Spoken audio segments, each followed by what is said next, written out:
నమస్తే అండి. చెప్పండి మేడం. మీ పేరు? నా పేరు సత్యనారాయణ. ఎక్కడ ఉంటారు? మోతీనగర్. ఏ ఏరియా అంటే మీది ఏ కాన్స్టిట్యున్సీకి వస్తుంది? కళ్యాణ్ నగర్ ఉంటా. కళ్యాణ్ నగర్ వెంచత్రి constituency? Constituency Balanagar. Kukatpally. Okay. మీ ఎమ్మెల్యే ఎవరు? నవీన్ రెడ్డి, నవీన్ యాదవ్. కుకట్పల్లి కృష్ణ. కుక్కడపల్లి ఇక్కడే కదా మాకు ఇప్పుడు మాకు ఆయన. సరే, మీ కార్పొరేటర్ ఎవరండి? అయితే ఇప్పుడు మీ ఏరియాలో జిహెచ్ఎంసీ ఎలక్షన్స్ అయితే వస్తున్నాయి కదా, మీ ఏరియాలో డెవలప్మెంట్ ఏ విధంగా ఉందండి?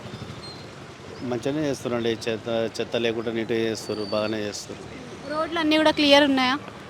రోడ్ అయితే మంచిగా క్లియర్గానే ఉన్నాయి. ఎక్కడ గుంతలుగా ఏం లేవు. మంచిగానే నీట్గా చేస్తారు. మీ కార్పొరేటర్ ఎమ్మెల్యే వచ్చడం రావడం చూసుడు అవన్నీ చేస్తుండ్రా?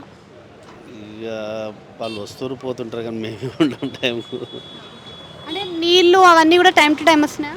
వస్తున్నాయండి. ఏమైనా ఇబ్బంది ఉందా? ఏం లేదండి. ఇప్పటి వరకు మీకు ఈ సమస్య అంటే కంప్లైంట్ చేయడానికి? అట్లాంటిది అంటూ ఏం లేదు. కాకపోతే అక్కడక్కడ గుంతలు పడే పట్టించుకుంటారు కొంచెం. అప్పుడప్పుడు చేస్తారు కానీ వాటి విషయాలలో కొంచెం వదిలిపెట్టేస్తారు. సో ఇప్పుడు నవీన్ యాదవ్ అని అన్నారు కదా మీ కాన్స్టిట్యున్సీకి ఎమ్మెల్యే. అయితే ఇప్పుడు కాంగ్రెస్ ప్రభుత్వం ఉంది, అలానే జిహెచ్ఎంసీ ఎలక్షన్స్ రాబోతున్నాయి. జిహెచ్ఎంసీ ఎలక్షన్స్లో ఏ పార్టీ వస్తుంది అంటారు? ఇక అది మీ అభిప్రాయం? ఇప్పుడు చెప్పలేము మేడం. అది ఎట్లా చెప్పాలి? Thank you.